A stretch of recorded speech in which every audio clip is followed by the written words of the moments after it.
इति मागो नाहि तोते जगन्नाथ ओ इति मागो नाहि तोते जगन्नाथ धन मागो नाहि जन मागो नाहि मागो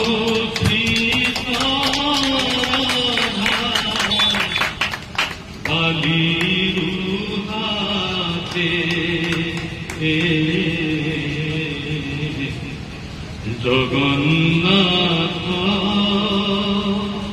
ओ इति मागो नाहि तोते। जय जगन्नाथ। जगन्नाथ पक्षे मोर प्रार्थना मो कलाकार भाई माने खुशी रुहतु शांति रुहतु तांकर प्रगति हो तांको अंचलर प्रगति हो समस्ते आमे मिलीमिशी आगु को बढ़िबा एवं जहा उद्देश्य अच्छी ए कलापूर्ण माटी वासुदेवपुर को आगे नवा एवं मो कलाकार भाई मानकर निश्चित भाव उन्नति हम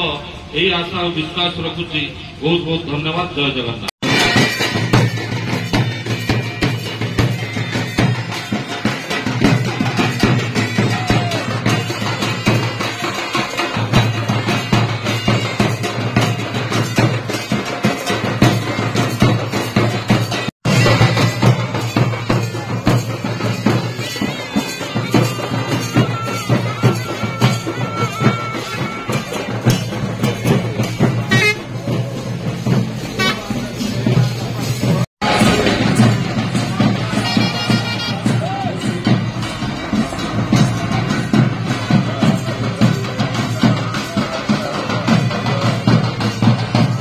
लोककला एवं पाल्ला महोत्सव आयोजन करा जायछि। उपस्थित अछंती ये पाल्ला मंडलर सभापति आम समस्तंकर सुपरिचित जहांकर अवदान आम अंचल लोककला एवं पाल्लार उन्नति पाई बहुत श्री सनातन पुरी महोदय संपादक श्री कपिलनाथ शर्मा महोदय उपस्थित मुख्य वक्ता भाव में जड़े विशिष्ट कलाकार जी आम जिला को नेतृत्व दौरान जड़े साहित्य एकाडेमी पुरस्कार प्राप्त कलाकार श्री सुभाष चंद्र मल्लिक महोदय उपस्थित वासुदेवपुर पौरपालिकार भाई चेयरमैन श्री उत्तम कुमार बारिक महोदय उपस्थित पूर्वतन सरपंच श्री गिरीश चंद्र सामल ठार आरंभ करी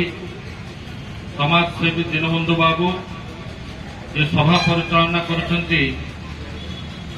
मोर जड़े बड़ भाई सांबादिक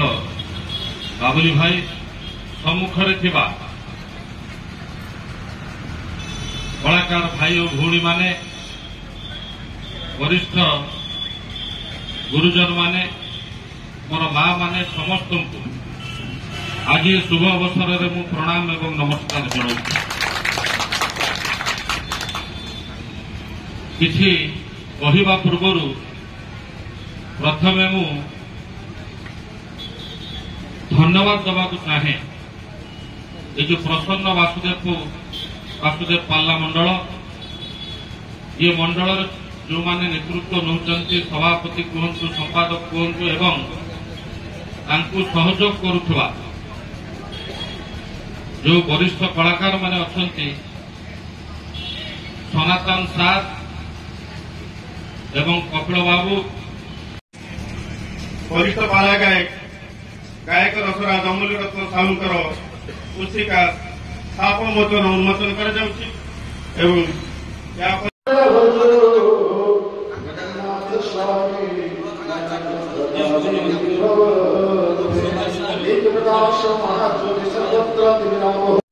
ଯେ ଏ ଅଞ୍ଚଳର କଳା ସାହିତ୍ୟ ସଂସ୍କୃତି ପ୍ରତି ଯାହାଙ୍କର ଦରଦ ଅଛି ଯେ ଏ ଅଞ୍ଚଳର କଳା ସାହିତ୍ୟର କେମିତି ବିକାଶ ହେଉ